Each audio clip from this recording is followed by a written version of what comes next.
السلام علیکم ورحمۃ اللہ وبرکاتہ۔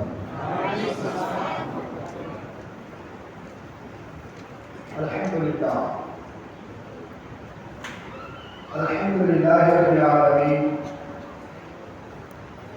والعاقبۃ للمتقین والصلاة والسلام علی سید الانبیاء والمرسلین، اما بعد وأعوذ بالله من الشيطان الرجيم، بسم الله الرحمن الرحيم، وقل جاء الحق وزهق الباطل إن الباطل كان زهوقا۔ آمنت بالله صدق الله العظيم وبلغ رسوله النبي الأمين المكين الكريم، ونحن على ذلك لمن الشاهدين والشاكرين والحمد لله رب العالمين۔ وقيادة زماني في سر ساما مدد قبلتي مدد كعبتي مدد بجدار بلوطار کشتی نیفام شکستان رات کشتی وحق خواجہ عثمان ہارون، مدد کن یا معین الدین چشتی، و مدد کن یا جد کریم سید میرا، و مدد کن بابا فرید الدین مسعود بن بشک، و امام اہل سنت مجدد دین و ملت اعلیٰ حضرت الشاہ امام احمد رضا خان، و مدد کن آل رحمہ مصطفیٰ رضا خان، و پیر و مرشد فخر اہل سنت وارث علوم اعلیٰ حضرت حضور اختر رضا خان تاج الشریعہ علیہ رحمت و رضوان، و جملہ اولیاء اللہ علیہ رحمت۔ عزیزان ملت اسلامیہ، پروردگار عالم کا احسان عظیم ہے کہ مولا تبارک و تعالیٰ نے ہم سب کو جشن عید میلاد النبی صلی اللہ تعالیٰ علیہ وسلم کے اس مقدس متبارک جلسے میں آنے کی توفیق عطا فرمائی، اور ہمیں علماء سنت کے بیانات اور نعت و منقبت سننے کے لیے جمع فرمایا۔ ہم رب کریم کا جتنا احسان بااحسان ہے، کیونکہ یہ محفلیں جو ہے یہ قبر میں بھی کام آنے والی ہے، حشر میں بھی کام آنے والی ہے، اور اس دنیاوی زندگی میں بھی فائدہ دینے والی ہے۔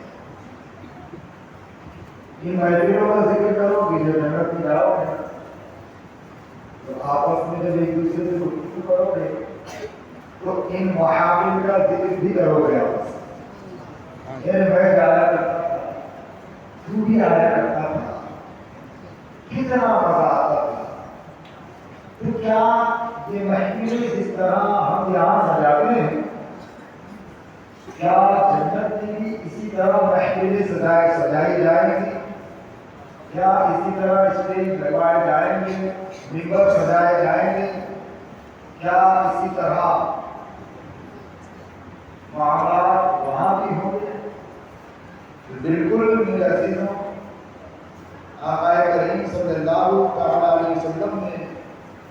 ارشاد فرمایا ہے، حدیث کا مفہوم ہے کہ یہ دنیاوی زندگی یہ رب چاہی ہے، یعنی رب کے احکامات پر عمل کرتے ہوئے دنیاوی زندگی گزارنے کا حکم ہوا ہے کہ رب کی مرضی کے مطابق اس دنیا میں زندگی گزار، تو آخرت میں پروردگار عالم تیری من چاہی زندگی تجھے عطا فرمائے گا، جیسے تو چاہتا ہے ویسی زندگی جنت میں تجھے ملے گی۔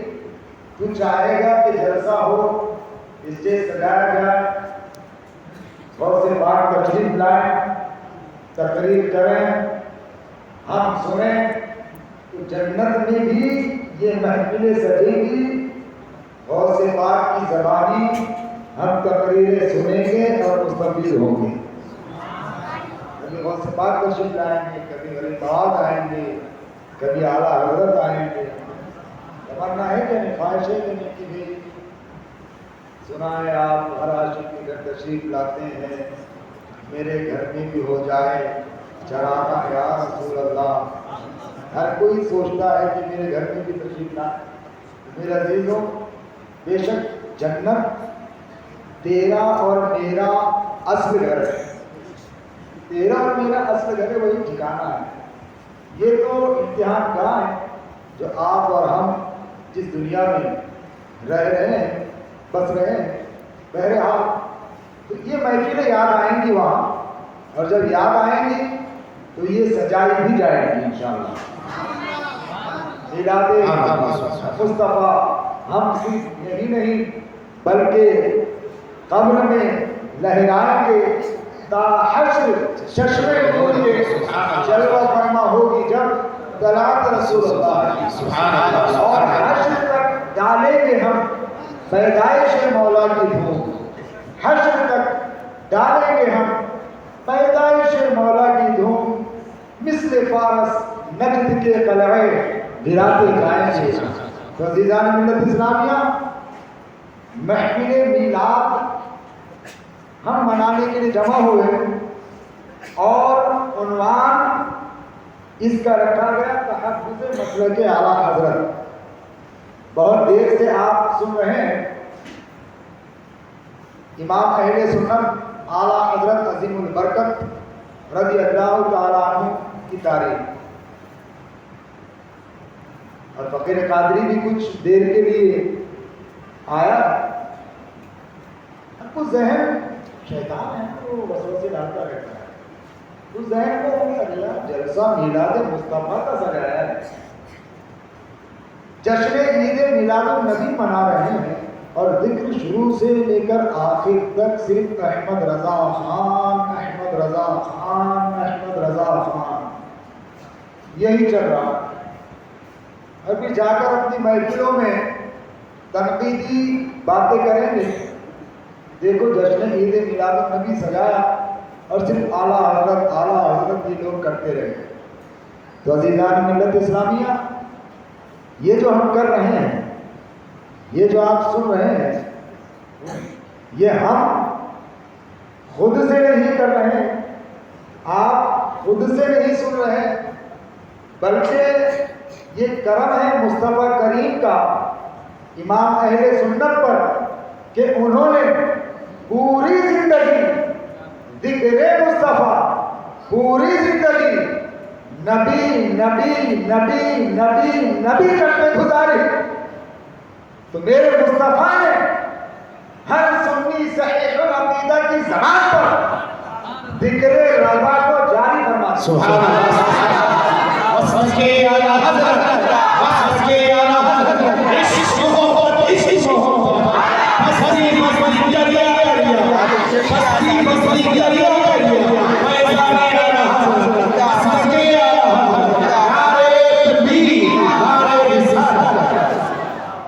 ذکر رضا، ذکر رضا دراصل ذکر مصطفیٰ ہے۔ اعلیٰ حضرت کا ذکر کرنا یہ مصطفیٰ کریم صلی اللہ تعالیٰ علیہ وسلم کا ذکر کرنا ہے. تم کہو گے یہ کیا بات کر دی، تم تو رضا رضا کر رہے ہو. ہم کہیں کہ رضا رضا کرنا گویا کہ نبی نبی کرنا ہے. کیونکہ رضا نے پوری زندگی کبھی بھی نبی کے کسی فرمان کے خلاف کوئی لمحہ، کوئی پل، کوئی سیکنڈ ایسا نہ ملے گا کہ امام اہل سنت نے مصطفیٰ کریم صلی اللہ علیہ وسلم کی سنت کے خلاف گزارا. آپ جاگ رہے ہیں سنت مصطفیٰ کے تحت، دن گزار رہے ہیں سنت مصطفیٰ کے تحت، رات میں گویا کہ سو رہے ہیں اللہ اکبر ذکر خدا و ذکر مصطفیٰ کرتے ہوئے سو رہے ہیں. حتیٰ کہ اپنے بدن کی، اپنے وجود کی کیفیت کو بھی اس انداز میں ڈھال لیا کہ اوپر سے دیکھنے والا اگر دیکھے احمد رضا سو ضرور رہا ہے، احمد رضا جو ہے آغوش نیند میں ضرور جا چکا ہے، لیکن وہ سو بھی رہا ہے تو محمد محمد کر رہا ہے، وہ سو بھی رہا ہے تو اللہ اللہ کر رہا ہے. اس کے وجود سے، اس کے بدن سے اللہ وہ محمد کی صدائیں گونج رہی ہے. تو بتانے والوں نے بتایا کہ اس طرح میرے امام سویا کرتے تھے، گویا کہ آپ کا سر جو ہے نیند کی طرح، اور اپنے ہاتھوں کو اس طریقے سے سر کے نیچے رکھ لیتے کہ وہ ہاتھ کی طرح اور نیند بنا کر اور ہاں اور ڈھال بنا کر اس طرح سویا کرتے تھے کہ اوپر سے دیکھنے والا جب دیکھے تو پورا نام محمد نظر آ جاتا تھا، نام محمد نظر آ جاتا تھا. اور اپنے ہاتھ کو اس طرح جو ہے بے رکھتے تھے آپ کہ ہاتھ سے گویا اللہ لکھا ہوا نظر آتا تھا، ہاتھ سے اللہ اور اپنے بدن سے محمد لکھتے ہوئے میرے اعلیٰ حضرت سویا کرتے تھے.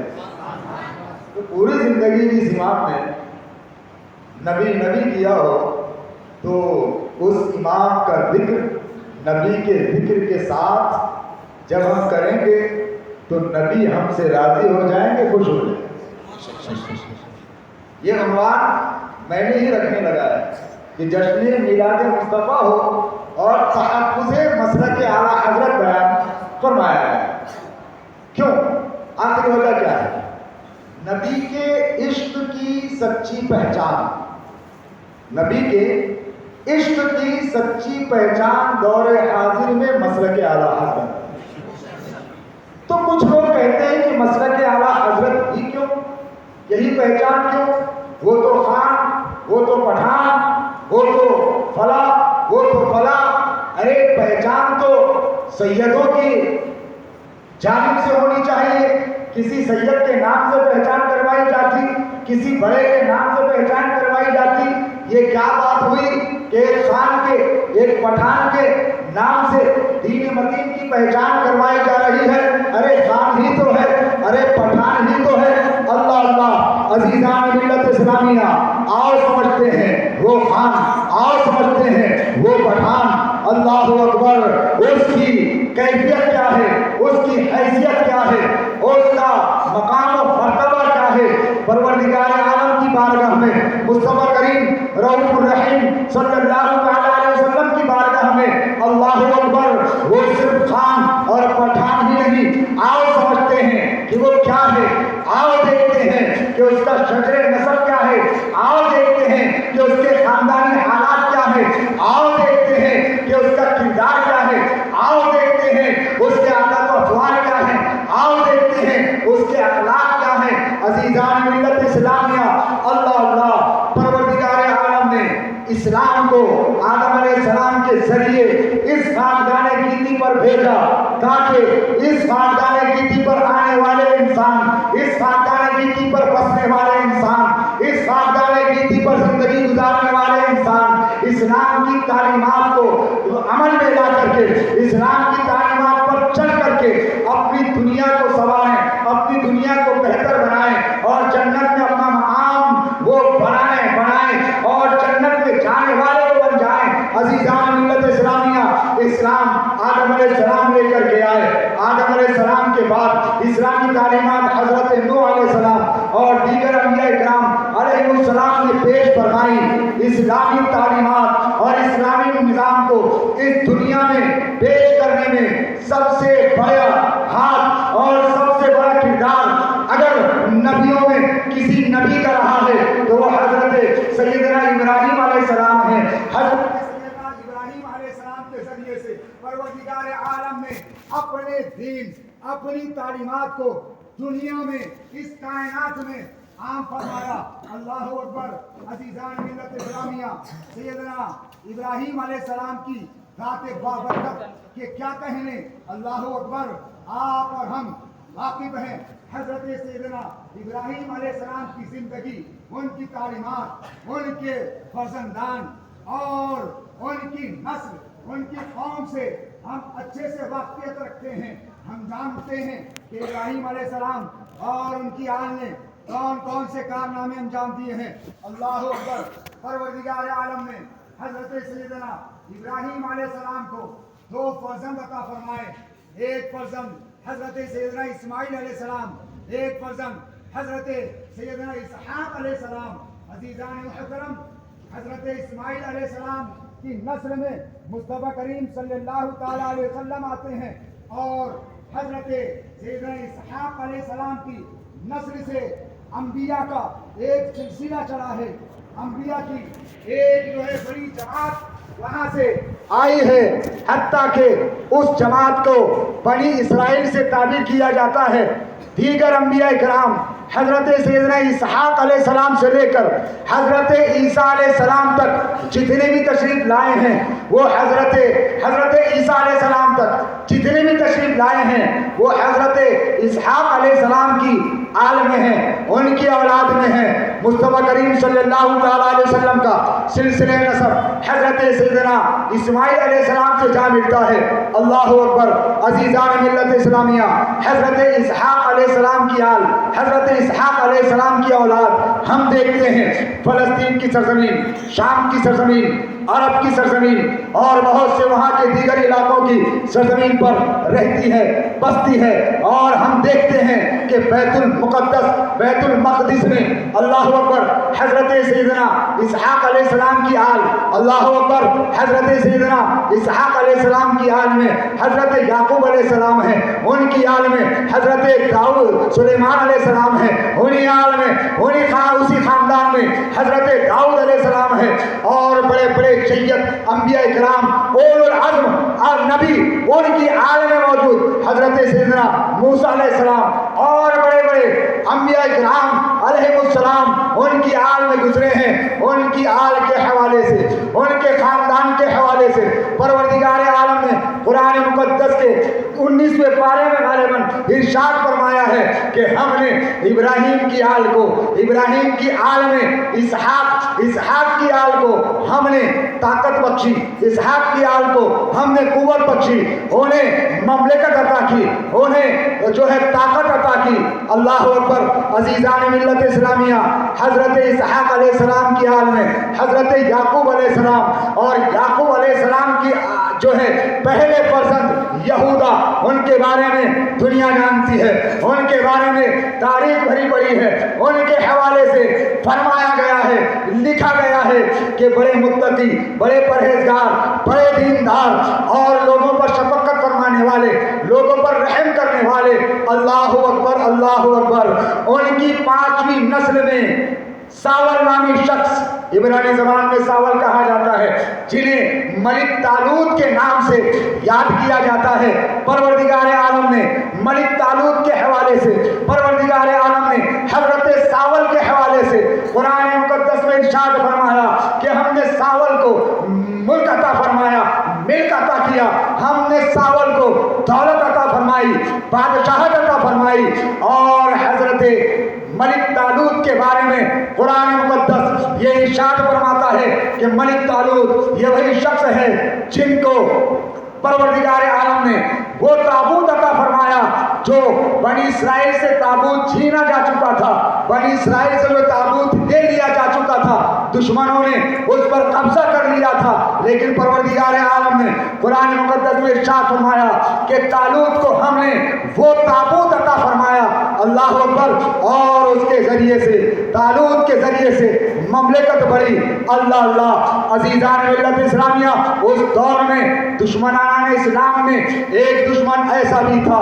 ہر دور میں اسلام کے دشمن پیدا ہوئے ہیں، ہر دور میں اسلام کو مٹانے کے منصوبے بنائے گئے ہیں۔ حضرت آدم علیہ السلام سے لے کر حضرت عیسیٰ علیہ السلام تک، حضرت عیسیٰ علیہ السلام کے بعد سے لے کر محمد عربی صلی اللہ تعالیٰ علیہ وسلم تک، محمد عربی صلی اللہ تعالیٰ علیہ وسلم سے لے کر آج تک اسلام کے دشمن پیدا ہو رہے ہیں اور چاہتے ہیں کہ کسی طرح اسلام کا خاتمہ ہو جائے، کسی طرح اسلام اس خاکدان گیتی سے ختم ہو جائے، مٹ جائے۔ لیکن عزیزان محترم، جس کا محافظ پروردگار عالم ہو اسے کون مٹا سکتا ہے؟ اور جس اسلام کو لانے والے پیغمبران اعظام میں ایسے ایسے پیغمبر ہو اور ان کی آل میں ایسے ایسے علم والے موجود ہوں، اللہ اکبر، تو اس اسلام کو کیسے مٹایا جا سکتا ہے؟ اس اسلام کو کیسے فنا کیا جا سکتا ہے؟ پروردگار عالم نے ہر دور میں اسلام کی حفاظت فرمائی اپنے نیک بندوں کے ذریعے سے۔ کبھی پروردگار عالم نے حضرت سموئیل علیہ السلام کے ذریعے سے اپنے دین کی حفاظت فرمائی، کبھی حضرت یعقوب علیہ السلام کے ذریعے سے اپنے دین کی حفاظت فرمائی، کبھی اسماعیل علیہ السلام کے ذریعے سے اپنے دین کی حفاظت فرمائی، اور کبھی ان کی آل کے ذریعے سے اپنے دین کی حفاظت فرمائی۔ یعقوب علیہ السلام کی آل میں ملک طالوت، اللہ اکبر، وہ متقی پرہیزگار بندے، وہ پروردگار عالم کے احکامات پر چلنے والے بندے، وہ غریب پرور بندے، ان کے دور میں ایک شخص، ایک بادشاہ ایسا اٹھا، ایسا پیدا ہوا کہ اس نے ظلم و بربریت کا بازار گرم کیا، غریبوں پر اس نے دنیا کی زمین کو تنگ کر دیا، لوگوں کے مال و منال کو چھینتا، کہیں چاہتا تو بستی کی بستی تباہ کر دیتا، کہیں چاہتا تو وہاں کے لوگوں کے کھیت لوٹ لیا کرتا، لوگوں کی جائیدادیں لوٹ لیا کرتا۔ اللہ اکبر، دنیا میں اس کی طاقت کا توتی بولتا تھا، دنیا میں اس کی قوت اور اس کی شجاعت و بہادری کے ڈنکے بجا کرتے تھے۔ اس نے ایک ایسا کوچ تیار کر رکھا تھا، اس نے ایک ایسا کوچ بنایا تھا جو اس کے سر سے لے کر اس کے سینے تک آتا تھا۔ وہ کوچ ایسی دھات سے بنا ہوا تھا کہ اللہ اکبر، اگر کوئی تلوار اس کوچ سے ٹچ کر جاتی تو تلوار پگھل کر کے رہ جاتی، کوئی نیزہ اگر اس جو ہے اس کے بدن سے، اس کے سر سے ٹچ کر جاتا تو پگھل کر کے رہ جاتا۔ دنیا کا کوئی بادشاہ، دنیا کی کوئی طاقت جالوت کو ہرا نہ سکی تھی، دنیا کی کوئی مملکت جالوت کا مقابلہ نہ کر سکی تھی۔ وہ خدائی دعویٰ کرنے لگا تھا۔ اللہ اکبر، عزیزان ملت اسلامیہ، ملک طالوت نے حضرت سموئیل علیہ السلام کے مزار مقدس پر حاضری دی کہ جالوت کو کس طرح ہرایا جائے، جالوت کو کس طرح جو ہے اسے فنا کیا جائے، کس طرح اس کا مقابلہ کیا جائے۔ عزیزان ملت اسلامیہ، جانتے ہو اے سنیو، رشک کرو اپنی قسمت پر، اے سنیو ناز کرو اپنی قسمت پر، اور یہ کہ دربار میں تم جاتے ہو، اور یہ کہ مزارات پر تم جاتے ہو، جب کوئی پریشانی آ جائے تو اللہ کے ولی کے دربار میں پہنچ جاتے ہو، جب کوئی دقت آ جائے، اگر تمہارا بیپار میں چل رہا ہو اللہ کے ولی کے دربار میں جاتے ہو، بدن بیمار ہے، جسم بیمار ہے، اللہ کے ولی کی بارگاہ میں حاضری دیتے ہو۔ جانتے ہو یہ کوئی نیا طریقہ نہیں، جانتے ہو یہ کوئی بدعت نہیں، بلکہ اللہ اکبر یہ تو طریقہ انبیاء ہے، یہ تو انبیاء کی حال کا طریقہ ہے۔ ملک طالوت پریشان ہے کہ جالوت کو کس طرح ہرایا جائے۔ اللہ اکبر، اللہ کے پیغمبر حضرت سموئیل علیہ السلام کے مزار اقدس پر حاضری دیتے ہیں، اللہ اکبر، مراقبہ کرتے ہیں تو قبر مطہر سے، قبر مبارک سے آواز آتی ہے، اے ملک طالوت، ایک نوجوان آئے گا، اے ملک طالوت، ایک حسین و جمیل شخص آئے گا، اپنی بادشاہت، اپنی مملکت اس کے سپرد کر دینا اور اسے اپنا بادشاہ مان لینا اور اس کے انڈر میں جنگ کرنا۔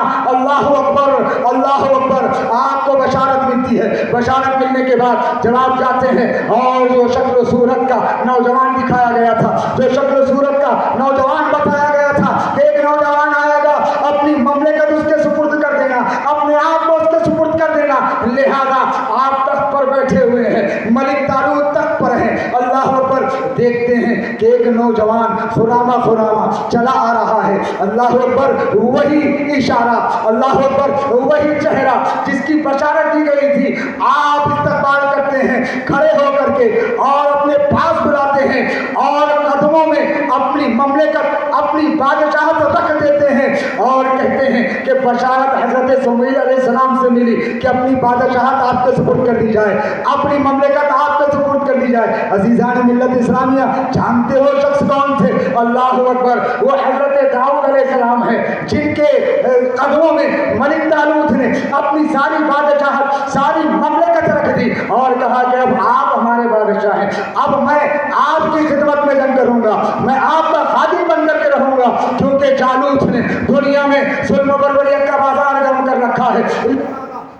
آپ کی ہوئی ہے، لہذا مملکت آپ کی ہوتی ہے، اپنی جگہ بٹھاتے ہیں اور ان کی فوج میں شامل ہوتے ہیں حضرت داؤد علیہ السلام کی۔ اللہ اکبر، اللہ اکبر۔ عزیزان ملت اسلامیہ، وہ دنیا کے بادشاہ، وہ دنیا کے بہادر، وہ دنیا کے طاقتور لوگ، وہ دنیا کے بڑے بڑے اوزار، وہ دنیا کے بڑے بڑے ہتھیار جو جالوت کے اس کڑک کو ڈھکا سکے تھے، پگھل جایا کرتے تھے، جب وہ مورے کا قریب آتا ہے تو جانتے ہو ملک طالوت کے غالباً 10 یا 40% ہوئے ہیں اور 2 بیٹے اور ان کی 2 بیویاں حاملہ تھی۔ آپ جو ہے حضرت داؤد علیہ السلام کی خدمت میں اپنی دونوں حاملہ بیویوں کو عطا کرتے ہیں اور کہتے ہیں کہ حضور اگر اس جنگ میں مجھے کچھ ہو جائے، اگر اس جنگ میں کام آ جاؤں تو میرے بچوں اور میرے ان بیویوں کی پرورش آپ۔ اللہ اکبر۔ حضرت داؤد علیہ السلام ارشاد فرماتے ہیں فکر نہ کرو، میں ان کی پرورش کروں گا،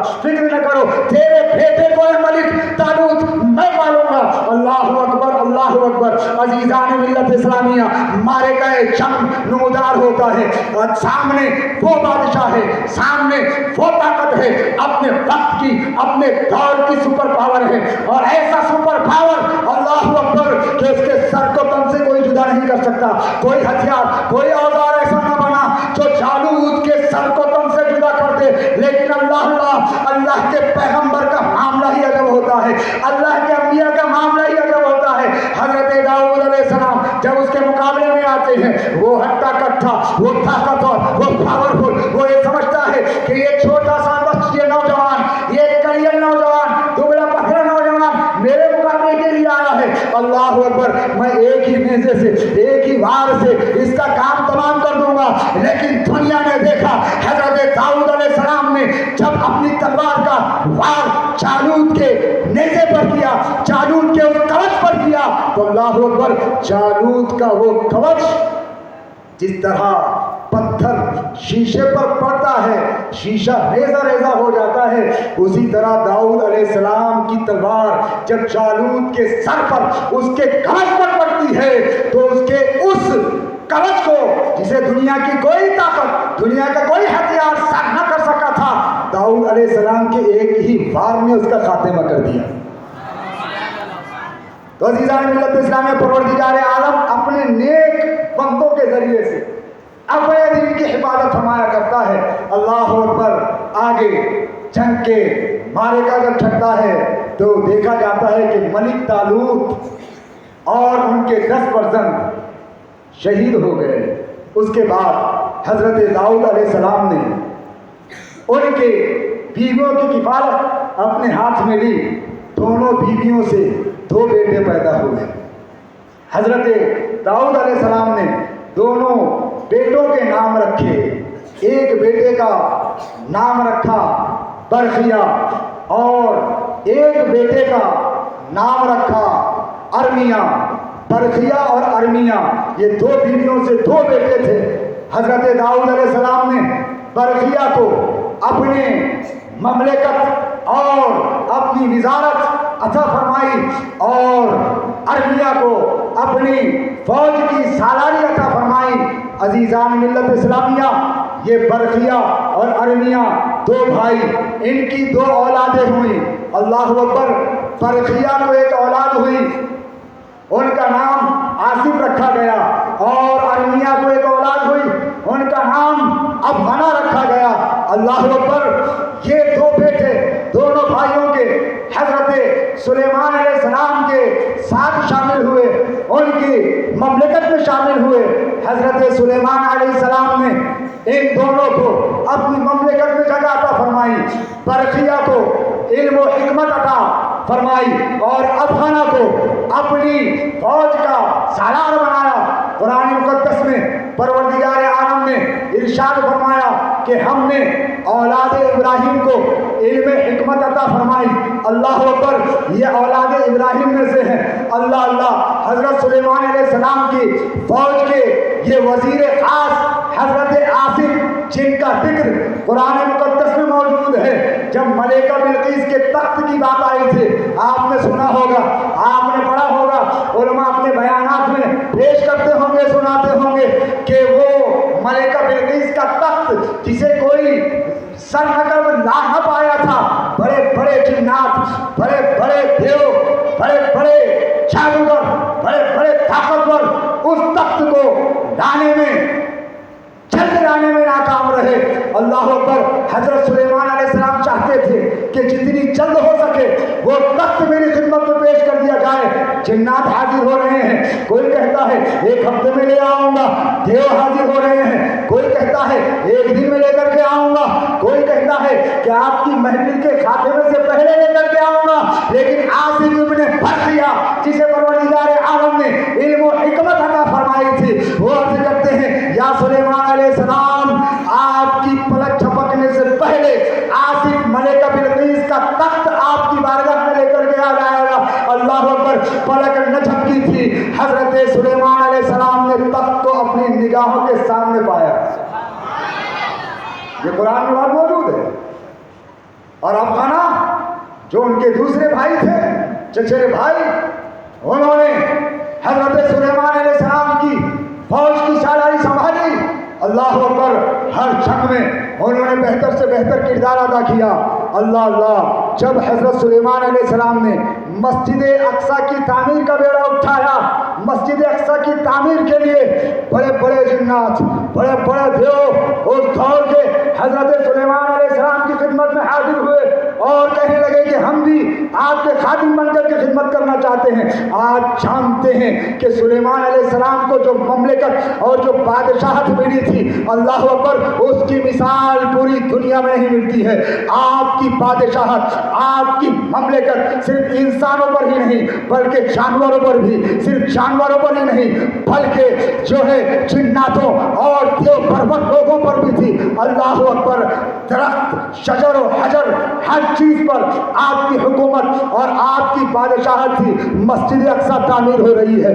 مسجد اقصیٰ کی تعمیر کے دوران ہی حضرت سلیمان علیہ السلام ظاہری طور پر دنیا سے کوچ کر جاتے ہیں۔ حضرت سلیمان علیہ السلام کی بعد اس کام کو ان دونوں بھائیوں نے سنبھالا، آصف اور افغانہ نے۔ اللہ اکبر، عزیزان ملت اسلامیہ، بقیہ تعمیر آصف اور افغانہ نے کی، اور وہاں پر جتنے بھی کام، جتنے بھی تعمیرات اور جو موجود ہیں، یہ انہی کی دین ہے۔ اللہ اکبر، اور انہوں نے وہاں پر بستی بسائی، وہاں پر آبادی ہوئی، انہی کی اولادیں وہاں پر رہی، رچی بسی، اور جب لوگ بڑھتے گئے، قبائل بڑھتے گئے، تعداد بڑھتی گئی، تو ان کے خاندان کے افراد الگ الگ کوچوں میں، الگ الگ علاقوں میں پھیل گئے۔ اللہ اکبر، اللہ اکبر، جب پیارے مصطفیٰ کریم صلی اللہ تعالیٰ علیہ وسلم کے دور میں بخت نصر نامی ایک ناپکار شخص اٹھا، اس نے بھی ظلم و بربریت کا بازار گرم کیا۔ اللہ اکبر، اس کے ظلم سے تنگ آ کر افغانہ اور جو ہے آصف کی، افغانہ اور برقیہ کی اولادیں الگ الگ علاقوں میں بس گئی۔ کوئی عربستان آ گیا، کوئی عرب کے ممالک میں بس گیا، کوئی شام، اور جو ہے کوئی سیستان، کوئی جو ہے ازبکستان، اور کوئی کسی علاقے میں رچ گیا، بس گیا، وہیں رہنے لگا۔ اللہ اللہ، عزیزان ملت اسلامیہ، دور آگے بڑھتا گیا۔ مصطفیٰ کریم صلی اللہ تعالیٰ علیہ وسلم کا دور آتا ہے۔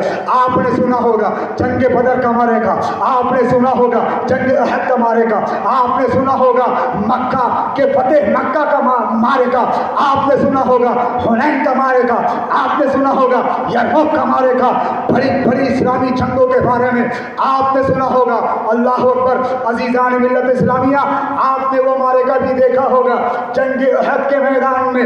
اللہ اکبر، اللہ اکبر، مسلمانوں کے سامنے مشرکین کا لشکر ہے، لیکن ایک سپہ سالار مشرکین میں ایسا ہے کہ جس کی سپہ سالاری کی بنا پر مسلمانوں کو بظاہر اس جنگ میں شکست کا سامنا کرنا پڑتا ہے. اللہ اکبر. عزیزان ملت اسلامیہ، فتح مکہ سے پہلے اللہ کے پیارے رسول صلی اللہ تعالیٰ علیہ وسلم کی بارگاہ میں وہی سپہ سالار تشریف لاتے ہیں، وہی سپہ سالار آتے ہیں. اللہ اللہ، وہ سپہ سالار آ رہے ہیں اور لوگ دیکھ رہے ہیں کہ یہ تو اسلام کا دشمن ہے، یہ تو اسلام کے خلاف تلوار اٹھانے والا شخص ہے جو مصطفیٰ کریم صلی اللہ تعالیٰ علیہ وسلم کی بارگاہ میں آیا ہے. اللہ اکبر. نگاہیں مصطفیٰ دیکھ رہی ہیں، نگاہیں مصطفیٰ جانتی ہے کہ آنے والا کس مقصد سے آیا ہے، آنے والا کس مقصد کے تحت آ رہا ہے. لہذا صحابہ سے کہا کہ وہ آتا ہے اسے آنے دو، اس کے مقصد کو میں جانتا ہوں، اس کی نیت کو میں جانتا ہوں، اور میں یہ بھی جانتا ہوں کہ جب یہ نوجوان اسلام قبول کر لے گا تو خراسان سے لے کر سیستان کی سرزمین سے، اللہ اکبر، شام سے لے کر کے دیگر جو ہے بخارا کی سرزمین اور دیگر سرزمینوں پر اسلام کا پرچم لہرائے گا. دین اسلام کے ماننے والے ہوں گے. اسی نوجوان کے وسیلے سے یہ سب ہوگا. لہذا اس نوجوان کو آنے دیا جائے. وہ نوجوان آتے ہیں، آ کر کے آقا کریم صلی اللہ تعالیٰ علیہ وسلم کی بارگاہ اقدس میں جھکتے ہیں اور عرض کرتے ہیں، یا رسول اللہ صلی اللہ تعالیٰ علیہ وسلم، پچھلے گناہوں کی معافی کی طلب میں آیا ہوں، پچھلے گناہوں کی معافی کا طلبگار ہوں. آقا آپ کے دامن کرم سے وابستہ ہونے کے لیے آیا ہوں، آپ کا غلام بننے کے لیے آیا ہوں، آپ کا امتی بننے کے لیے آیا ہوں. عزیزان ملت اسلامیہ، مصطفیٰ کریم صلی اللہ تعالیٰ علیہ وسلم نے ارشاد فرمایا، مرحبا اے خالد، مرحبا مرحبا اے خالد، مرحبا مرحبا اے خالد، مرحبا. تیرے ذریعے پروردگار عالم خراسان سے لے کر، بخارا سے لے کر، سیستان سے لے کر، ازبکستان سے لے کر وہاں کے سارے علاقوں میں دین اسلام کا پرچم لہرایا جائے گا، اور تیرے ذریعے پروردگار عالم دین اسلام کو قوت و طاقت بخشے گا.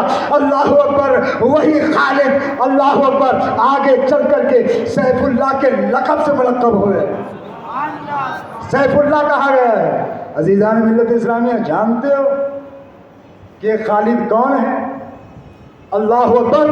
یہ حضرت خالد ابن ولید رضی اللہ تعالیٰ عنہ، آصف ابن برقیہ اور افغانہ کی اولاد، ان کے خاندان میں سے ہے. اللہ اکبر.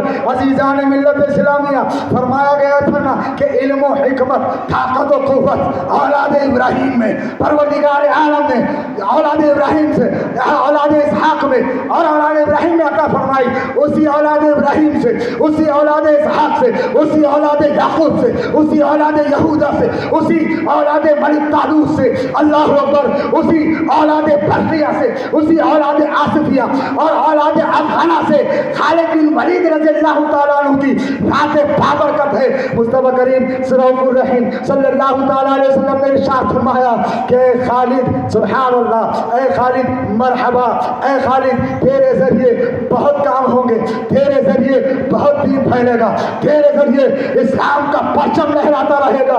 اللہ اکبر. لہذا اے خالد، تیرے خاندان والے جو تخت نصر کی تکلیفوں سے تنگ آ کر افغانہ اور برقیہ کی وہ اولاد، وہ تیرے قبیلے کے لوگ، تیرے قبیلے بریج کے لوگ جو اس سے تنگ آ کر کے وہ ازبکستان، سیستان اور خراسان اور یہ سرزمینوں میں بس گئے ہیں.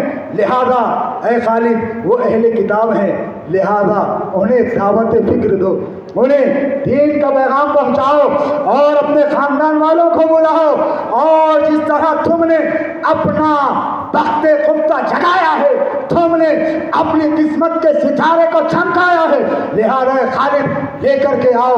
اللہ اکبر. عزیزان ملت اسلامیہ، وہی اسی دور میں افغانہ کی عالم سے، آصف بن برقیہ کی عالم سے، اللہ اکبر، کچھ لوگ سیستان اور ہورستان اور روح کے جو ہے علاقوں میں، اس پہاڑیوں میں رش بس گئے تھے. اللہ اکبر. انہی میں سے ان کے سردار، بریش قبیلے کے سردار جن کا نام قیس بن ایس تھا، اللہ اکبر، جب حضرت خالد بن ولید رضی اللہ تعالیٰ عنہ کا پیغام اپنے قبیلے اور اپنے قوم کو پہنچا، قیس بن ایس تک پہنچا کہ اے قیس بن ایس، آؤ اور مصطفیٰ کریم صلی اللہ تعالیٰ علیہ وسلم کی بارگاہ میں پیش ہو جاؤ